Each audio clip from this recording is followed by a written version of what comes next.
Well, I'm excited for this because I want everyone to sort of hear your story. Yeah. And I actually have questions, like certain things I don't even know about you. And I know we've been working Okay. together for a long time. Yeah. So That'll I'm be also fun. excited to hear more, uh, um, which is great, which is really good. But yeah, I think, first of all, we have to tell everyone that you are an investor in Gemist. I am an investor in Gemist. Lucky us. I'm privileged to be an investor in Gemist.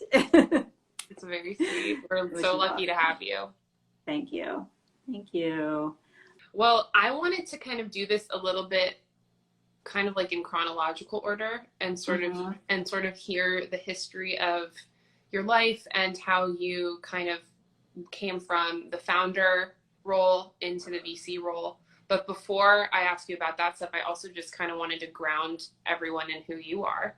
Yeah. So can you tell us a little bit about like who you are, where you grew up, tell us a little about your parents, I mean, like anything that you think is valuable, and Sure. what were you doing before you were founding companies and, running venture firms?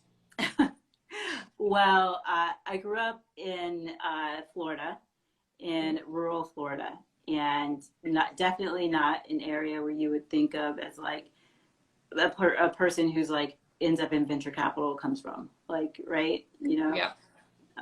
My family was not like they weren't working at technology companies. My dad was working at NASA as fire and rescue. So that's what Wow. my dad did. And my grandfather was a farmer, so we, had a lot of farmland.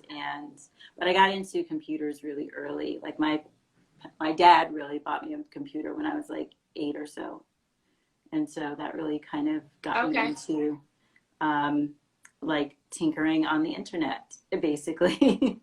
Like back then I had like, I really started my first startup when I was like just soon out of college, but back then like it wasn't even starting a startup. Like now you have this concept of like, oh, I'm going to start a startup.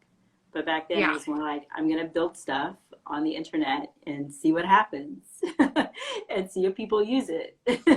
Right. Exactly. Well, so what was the first thing you built? Oh my gosh. I mean, I've built a bunch of like back in the day they were called like everything nothing sites where you just like talked about things. And it's so and even now, so I'm like remembering, even now, like back then, I remember like posting my thoughts on Webvan. Do you know what of course you don't know what Webvan is. You're way too young to know what Webvan I actually do not. is. It was like Instacart 1.0. Okay. And it Gotcha. failed. It failed. So, like, I've always like had a lot of opinions about technology, Gotcha. and obviously, like, wanted to share those opinions. So, like, I built a bunch of media sites. I built like a bunch of everything, nothing sites. Yeah, was experimenting with subscription commerce really early. So, like, anything and everything. I Yeah. love that. You were just like hungry for new ideas. Yeah. Exactly.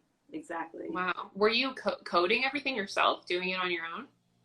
Occasionally, I mean, I had some basic coding skills. I have zero coding skills now. Like, I don't. and then occasionally I would, partner with someone, or I would find devs. Yeah, so it was a mix of everything. That's super cool. And so what would you say was like your first foray into really becoming a founder?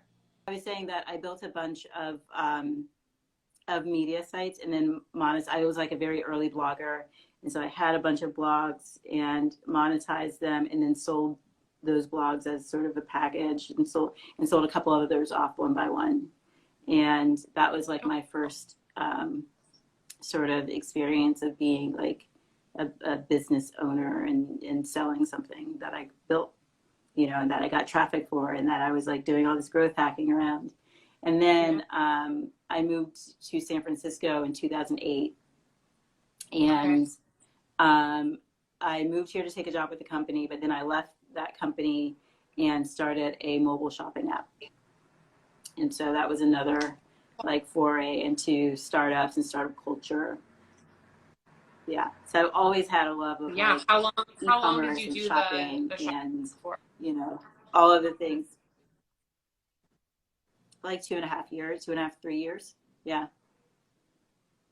Oh, very cool. And yeah, so that's always, commerce has always been a sweet spot for me, which, you know, is obviously one of the big reasons why I love Gemist and why I understand what, you know, you're trying to build. And, you know, it definitely attracted me to Gemist as a company for sure.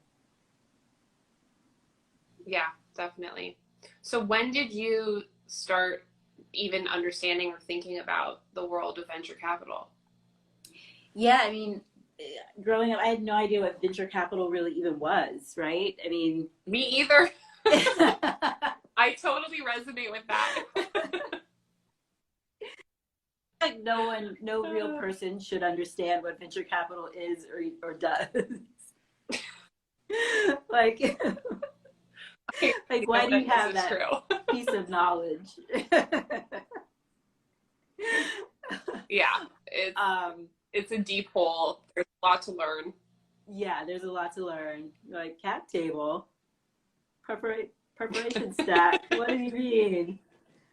What do you mean preference? Exactly. So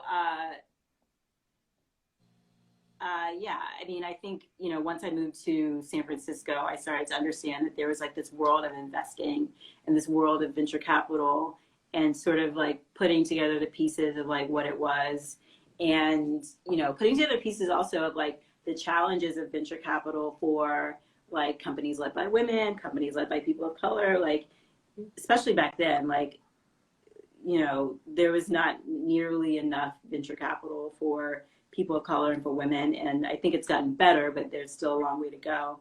Yeah. And so, yeah, I think that's, you know, when I moved here, so roughly 2000, by 2010, 11, I was starting to sort of understand what venture capital was and also like put together my point of view around like, oh, I see that there is this entire like type of funding that a lot of people don't have access to or don't, you know, get to have the same level of engagement with than that other people do. Right, exactly. And was the main reason was you wanted to make that accessible? Was that kind of your main driving force? Exactly. That was definitely one of the reasons. I mean, I was, you know, so I started a community of founders with my friends. So we started a community called Black Founders. And my friends, you know, well, I was going to say my friends were, but no, they still are. Chris Bennett, who now runs Wonder School, which is a startup, and Hadia Mujahid, who runs HBCU VC, and Nana Kuku, who is a lawyer at Facebook now. And so we got together and we built Black Founders. And, you know, I think we were like sort of scratching our own itch and like not having a lot of community and not having like access to venture capital. And so I started, you know, advising companies and advising people that we knew and, you know, introducing them to investors and just got really sort of deeply immersed in, you know, what would eventually become like my venture career. And I was sort of feeling that, you know, I was doing a lot of the work of a VC, but without like the fund behind me. And so I was like, I should probably just move on to the investor side of the table, like for real and officially, you know? And so I did. I mean, that's a very simplistic, like, and so I decided, and then I did it. And in 24 hours. Right. So was that first company you worked with, was that 500 Startups or yeah. am I jumping? Okay. Exactly. So I joined 500 Startups and, you know, started investing there out of their seed fund and, you know, brought companies into the accelerator. And then I also did some deals in sub-Saharan Africa and Nigeria and got some, you know, international experience there. And yeah, I really enjoyed my time at 500 and traveled a bunch and, you know, met entrepreneurs from all over the world and got to meet investors from all over the world. And so now, even now, like some of my closest friends are people that I used to work with at 500. That's great. How long were you there? 4 years. Oh yeah, that's a while. Yeah, I That's think that's amazing. right. Yeah, that must have been really interesting to do international deals. Yeah, I mean, it was really interesting to be in other countries, like talking to entrepreneurs, but often talking about the same challenges and problems that they had. Yeah. Everyone's just trying to build their business. Everyone's just trying to build something that is impactful in the world, and you know, especially in emerging markets, where there is less venture capital and less, and there's like a less robust system of angel investors or other ways that you get capital Right. into your company. To see these founders still want to build these businesses and still be really excited about the companies that they're building, and just need the resources to be able to do that is really inspirational. Yeah, I couldn't agree more. I mean, I love that being a founder, I think it's so important to have a network of other founders. Yeah. And you've culminated such a lovely network with all of the companies you've invested in, and you've brought me into that network, which I'm so grateful for. Yeah. But I don't think I could do this if I didn't I have love other that so many of you are in LA now. I know. We'll have to do a social distancing meet and greet or something. Yeah, I was literally just on Zoom with Steven from Encantos. So, Oh, cool. Those are good folks for you to know. But what were you saying about the network? Well, I feel like if I didn't have other founders, especially female founders, to just authentically talk to and be like, did this also happen to you? And how many times have you cried this week? Yeah. Life is hard out there. It's just, so, and really only other founders get it. Because I talk to some of my other friends, they're just like, whoa, that's a lot. I don't even know how you do that, right? And so with other founders, it's just so lovely because they just get it. Yeah, definitely. I mean, I feel like, often your family thinks you're crazy, your partner thinks you're crazy, everyone thinks you're crazy except for the other founders who are like, oh yeah, I was thinking the exact same thing, when I was at your stage, or I went through something very similar. You could be like, okay, so this is not completely out of the realm of possibility. And yeah, exactly. And then also to see people actually start something and be successful, it makes you understand that you can do it too. 100%. I totally agree with that. It's like, okay, well, maybe I'll get there also. Yeah. But I think actually a lot about. I want to talk about Cake Ventures, which is your new fund, which is super exciting. Because I think a lot about you specifically because you're a founder, but you're doing it in the VC world, which to me blows my mind, kind of, because I'm just a founder, and I've been a founder for so long. The pivot into taking what as a venture capital investor and putting it into actually taking on starting and raising your own fund. First of all, congratulations, kudos to you. That's incredible. But I'm curious, what are some of the challenges you faced getting that off the ground? And how has it been different to what your life was just kind of being a founder or just being a VC within another fund, Yeah. I mean, if you're a VC, you can make the choice to start a fund, or you can go work for some other great fund Sequoia or Lightspeed or whatever. And you very rarely, you could have a really great career and make a lot of money and be really successful and never have to go out and deal with fundraising, right? Which would be cool. Which would be awesome. And you really wouldn't have to necessarily touch that area of it, at least not in the same way that you do if you decide to leave and start a fund from scratch and start, okay, I'm going to raise fund number one. Funds are Roman numerals. And so,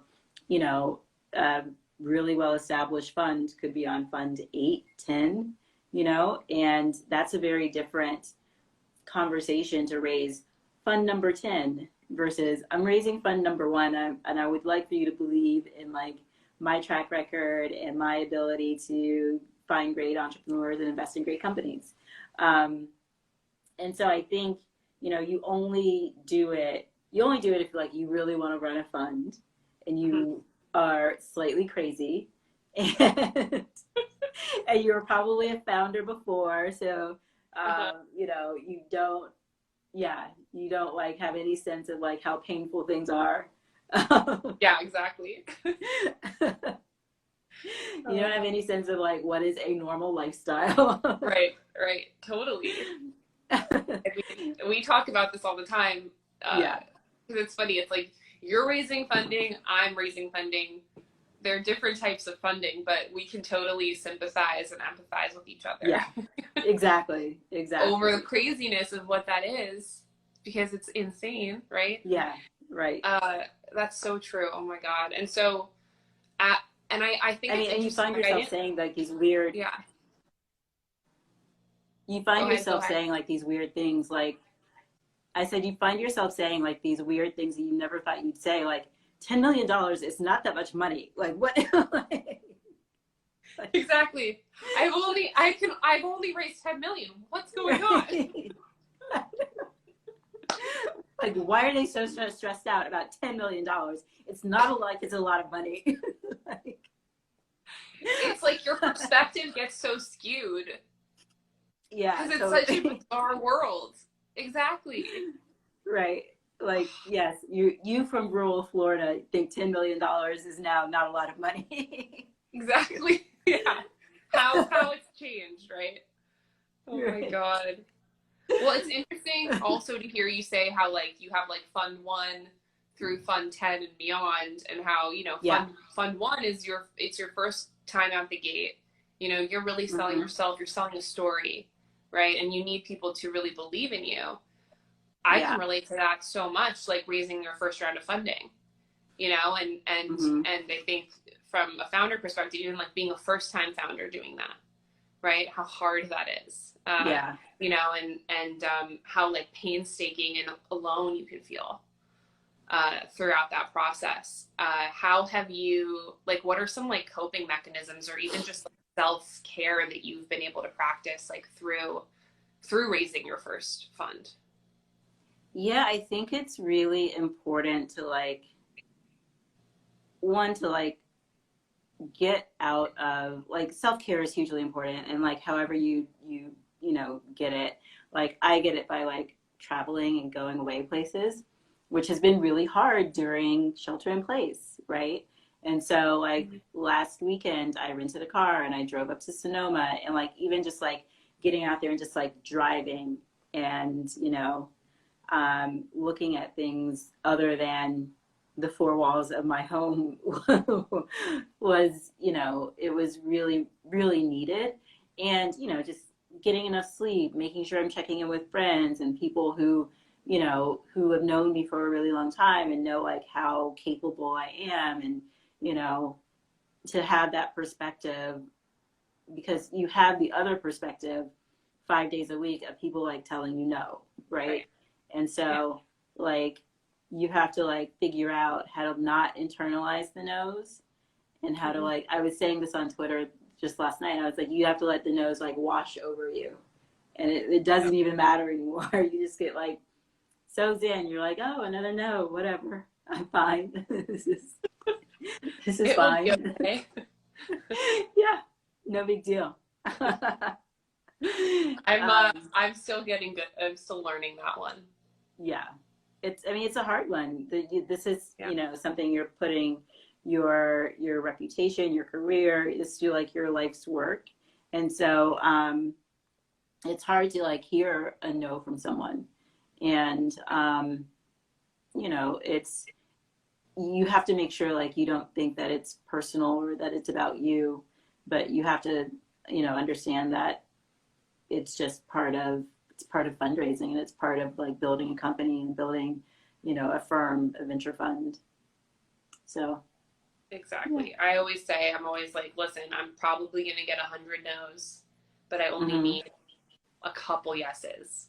Yeah, exactly. You know? And those yeses are going to be so much more meaningful, and they're going to be the right people, you know, to have to work with, you know. Exactly. And like, not everyone is going to go on this journey with you, and you know, and that's okay. You want the right people on the journey, not just anyone. Yeah, that's for damn sure. Oh man. I feel like there are some people who definitely follow Gemist and us who are probably like first time founders or even just young founders who are just starting out. Mm-hmm. You know, what would you have told yourself when you were just starting out? I'd love kind of your words of wisdom for you know, people who are just, you know, unsure and scared of what the next step looks like. Yeah, I think, you know, the thing I would say is that like you're going to make a lot of mistakes, and there are very few things that you can't fix after. I'm cleaning this up for your audience. Like, because this is not how I normally say it. Okay. There are very few things that you can't fix after you've messed them up. Gotcha. That's true. So, you know, and I think making decisions and getting product into the hands of like real users as fast as possible is, you know, the best way to go. Everyone wants to have like everything perfect, and it has to be like, it should look like this, and you know, this pixel is off, and like, you know, I think ultimately like get real feedback from people, and you know, talk to real customers, and it's fine if it's not perfect, because nothing ever is going to be perfect. And so I think that moving fast is the best remedy for like you trying to be perfect.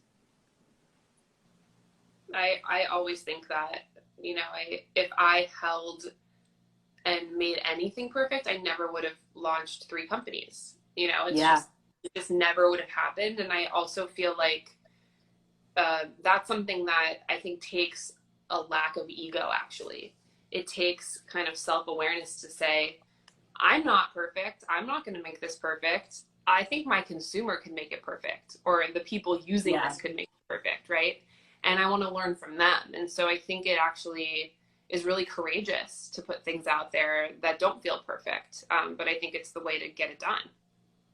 Exactly. Like I see so many people, especially women founders, you know, sort of like holding on to this idea that they don't want to let go into the world, because then it becomes real, and you know, it's subject to people's points of view, and you know, it's probably not perfect, and I think that sort of just holds us all back from like getting to the next place, that place.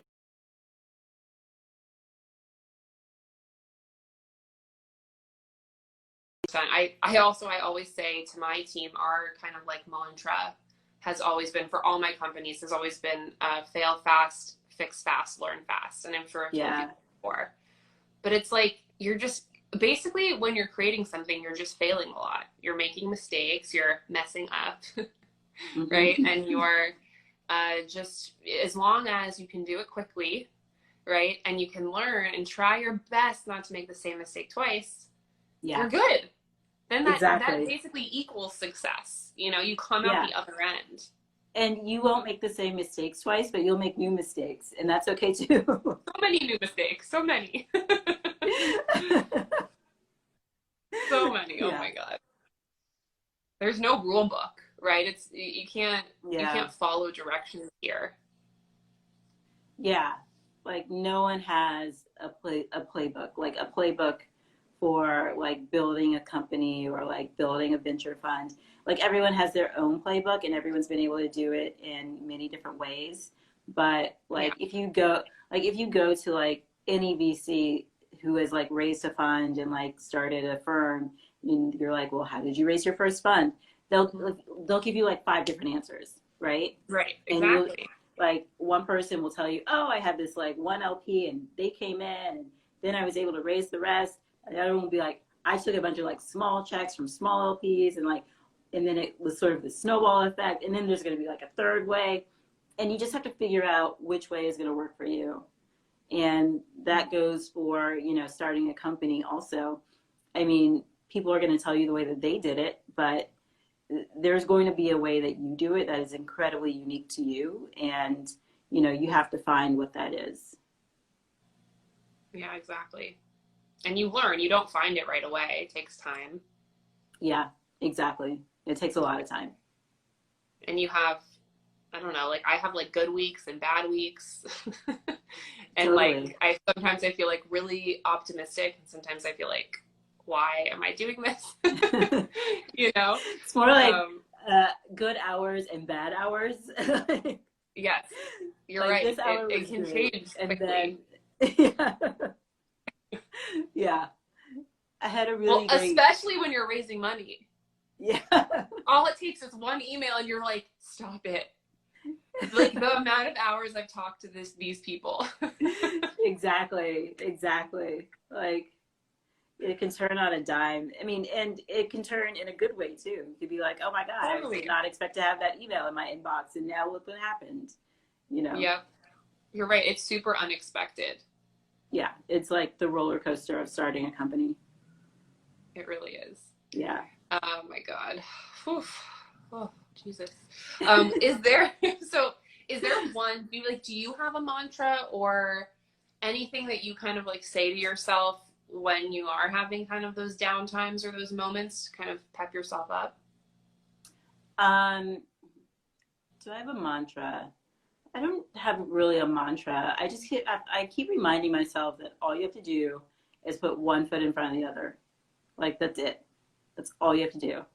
And at the end of like a day or a week, you'll have walked a mile or will have walked 10 miles or whatever, but you just have to get up and keep doing it.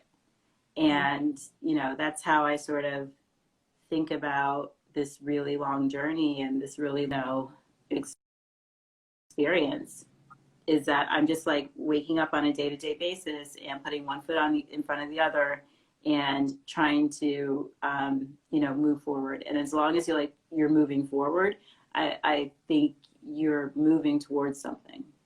Um, so yeah, I don't know if that's a mantra exactly, but that's sort of like, you know, my I think it philosophy is. on just sticking with something. Yeah, just one step at a time. Mm-hmm. Exactly. Oh man, well, it's been so nice to chat with you and catch up and hear your I story. Is there know. anything else that you want to tell everyone or leave them with anything? Any little snippet of wisdom? You very wise woman, you. A snippet of wisdom. um, you know, I think everyone will just has to find their own path, and I think, you know, embracing their unique qualities and their unique like quirks and what makes them different is the way that they can win in life and you know, certainly in business. And so I think don't be afraid to be. Don't feel like you have to be too cookie cutter. That you have to be like this perfect vision of like, you know, what you see in the media or what you see on television. Um, and so I think people should be not afraid to just be themselves and be whoever, you know, they want to be. Hell yeah. Love that. Love that. You and I are pretty good at that. Yeah, yeah, right. Oh my God, man. I'm just so grateful for you in my life. I feel so lucky to have found an investor like you who gives me such, you know, a support system, but also we've become really good friends, Yeah, you know, and I think for all the founders out there that are looking for their first few investors, you know, people like Monique are out there, you know, you yeah. exist and you've worked so hard to make yourself available to founders like me. And I'm very grateful for you. Thank you so much.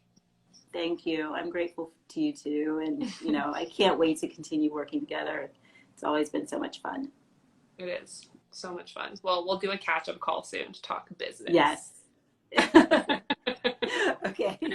Oh man. I'll All right. talk to Well, you have soon. the best rest of your day, and we'll talk soon. Thank you so much. All right. Thank you. Okay. Bye. Mwah. Bye, guys. Mwah.